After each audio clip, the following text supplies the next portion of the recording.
Hi everyone, welcome again to my channel. तो आज मैं फिर से आप लोगों के लिए एक नई स्टोरी लेकर आई हूँ और ये स्टोरी भी काफ़ी इंटरेस्टिंग है। तो आइए आज की स्टोरी का टाइटल देखते हैं। आज की स्टोरी का टाइटल है नाइटिंगेल एंड द कैट, यानी बुलबुल और बिल्ली। A baker in a small village had a pet cat whom he loved dearly, यानी एक बेकर, बेकर यानी जो बेक करता है, यानी केक बनाने वाला या बेकरी करने वाला, आप लोग समझ ही सकते हैं। तो एक baker in a small village, यानी एक छोटे से गांव में हैड अ पेट कैट, यानी पालतू बिल्ली थी। whom he loved dearly, यानी जिसे जिसे वो बहुत प्यार करता था। डियरली का मतलब होता है बहुत ज़्यादा और लव्ड मतलब प्यार करता था। तो एक छोटे से गांव में एक बेकर के पास, हैड यानी पास, उसके पास था।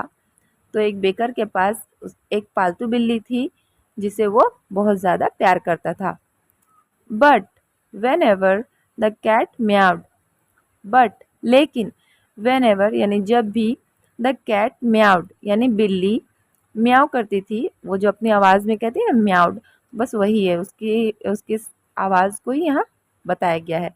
यानी बिल्ली जब म्याऊ कहती थी, he beat him and throw him out of the door, यानी वो उसे मारता और फेंक देता उसे दरवाजे के बाहर।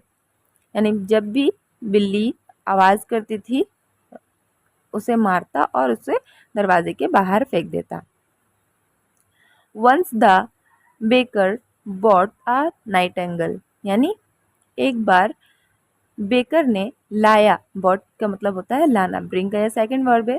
तो एक बार बेकर ने लाया अ नाइटिंगेल, यानी एक नाइटिंगेल, एक बुलबुल को लाया। He flow freely in his house, यानी वो उड़ा फ्रीली यानी बेफिक्र होकर, इन हिज हाउस यानी उसके घर में, एंड बिगन टू सिंग और गाने लगा। द कैट आस्क्ड, यानी बिल्ली ने पूछा। Where have you come from, यानी कहाँ से हो तुम आए, से यानी कहाँ से तुम आए हो। फ्रॉम द विलेज फेयर, यानी बिल्ली ने जवाब दिया फ्रॉम द विलेज फेयर, यानी गांव के मेले से आया हूँ। Replied the Nightingale getting annoyed, यानी जवाब दिया नाइटिंगेल ने, यानी बुलबुल ने जवाब दिया गेटिंग एनॉयड, यानी परेशान होकर। एनॉयड का मतलब होता है परेशान होना और गेटिंग मतलब हो रहा, यानी वो परेशान होते हुए उसने जवाब दिया। द फ्यूरियस कैट ग्राउल्ड, यानी फ्यूरियस, फ्यूरियस का मतलब होता है गुस्सा, यानी बहुत ज़्यादा गुस्से में, गुस्से से भरा हुआ, बहुत ज़्यादा गुस्सा करना, ऐसे फ्यूरियस का मतलब होता है बहुत ज़्यादा गुस्सा, यानी गुस्से से भरा हुआ। कैट ग्राउल्ड, ग्राउल्ड का मतलब होता है गुर्राना, गरजना। गुस्से से भरा हुआ कैट गुर्राया, गरजा। हाउ डेयर यू, यानी उसने गुस्से से गरजा, यानी गुस्से से बोला कैट ने। How dare you shameless newcomer make so much noise, यानी हाउ डेयर यू, तुम्हारी हिम्मत कैसी हुई, शेमलेस यानी बेशरम, न्यू कमर यानी नए आए, मेक सो मच नॉइस यानी इतना ज़्यादा शोर मचाए हो, यानी नए आए इतना ज़्यादा शोर मचाए हो, बेशरम तुम्हारी हिम्मत कैसे हुई, बिल्ली ने गुस्से से उसे गुर्राते हुए कहा।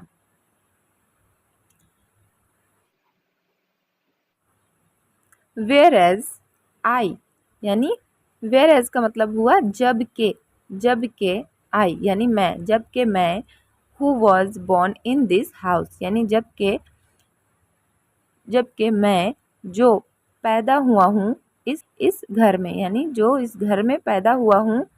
M forbidden and punished by the master to sing, यानी जो इस घर में पैदा हुआ हूँ, मना किया गया, यानी फोरबिडन का मतलब होता है मना किया गया, एंड पनिश्ड सज़ा दिया गया, बाय द मास्टर यानी मास्टर के ज़रिए, मास्टर के द्वारा, मालिक के द्वारा सज़ा दिया गया। टू सिंग, गाते हुए मास्टर के द्वारा उसे सज़ा मिली, उसे मना किया गया। द नाइटेंगल रिप्लाइड मोकिंगली, यानी नाइटेंगल ने, बुलबुल ने जवाब दिया मोकिंगली। मोकिंगली का मतलब होता है मजाक उड़ाना, हंसी से किसी बात को कहना, यानी सामने वाले को नीचा दिखाना, इस तरह से भी कह सकते हैं। तो मजाक उड़ाते हुए नाइटेंगल ने यानी बुलबुल ने जवाब दिया। There is no comparison between a cat and me, यानी देयर इज़ नो कंपैरिजन यानी मुकाबला नहीं है, बिटवीन यानी बीच में, अ कैट एंड मी यानी मेरे और बिल्ली के बीच में कंपैरिजन नहीं है। यानी अगर हम लोग किसी का मजाक के लहजे में बोले तो इस तरह से बोलते हैं ना कि तुम्हारा और मेरा कोई मुकाबला ही नहीं। तो बस यहाँ तो बुलबुल यहाँ पे उसी लहजे में बिल्ली को जवाब दे रही है कि एक बिल्ली का और मेरे बीच में कोई मुकाबला ही नहीं। My voice is soothing whereas your voice is irritating, यानी मेरी वॉइस यानी मेरी आवाज़ है सूदिंग यानी सुकून दे, सुकून दे कहते हैं, यानी सुकून देने वाली आवाज़, और हिंदी में शांतिपूर्वक, हिंदी में शांतिपूर्वक कहते हैं, यानी मेरी आवाज़ शांतिपूर्वक है। वेयर एज यानी जब के, योर वॉइस इज़ इरिटेटिंग यानी तुम्हारी आवाज़ इरिटेटिंग है, चिड़चिड़ी है, तुम्हारी आवाज़ चिड़चिड़ी है। ये जो है ये नाइटेंगल यानी बुलबुल बिल्ली से कह रही है कि उसकी आवाज़ जो है इरिटेटिंग है और उस बुलबुल की आवाज़ सूदिंग है यानी सुकूनदेह है। So don't fight with me, यानी इसलिए मेरे साथ मत लड़ो। The cat wagged its tail in dismay, यानी बिल्ली ने हिलाया, वेग्ड का मतलब होता है हिलाना, इट्स यानी उसकी, टेल यानी उसकी पूंछ को हिलाया, इन डिसमे यानी घबराहट में, घबराहट में बिल्ली ने उसकी पूंछ हिलाई। तो आइए आज की स्टोरी का मोरल देखते हैं। तो आइए मोरल देखते हैं। तो इस स्टोरी का मोरल है डोंट क्रिटिसाइज अदर्स, यानी मत करो क्रिटिसाइज, मतलब खूंट मत निकालो दूसरों में, अदर्स यानी दूसरों में, क्रिटिसाइज का मतलब होता है खूंट निकालना, यानी डोंट क्रिटिसाइज यानी खूंट मत निकालो अदर्स दूसरों में। आई होप कि आप लोगों को स्टोरी पसंद आई होगी। अगर पसंद आई है तो प्लीज़ वीडियो को लाइक कर दीजिएगा और मेरे चैनल को सब्सक्राइब कर लीजिएगा। मैं आप लोगों से नेक्स्ट वीडियो में मिलती हूँ। बाय।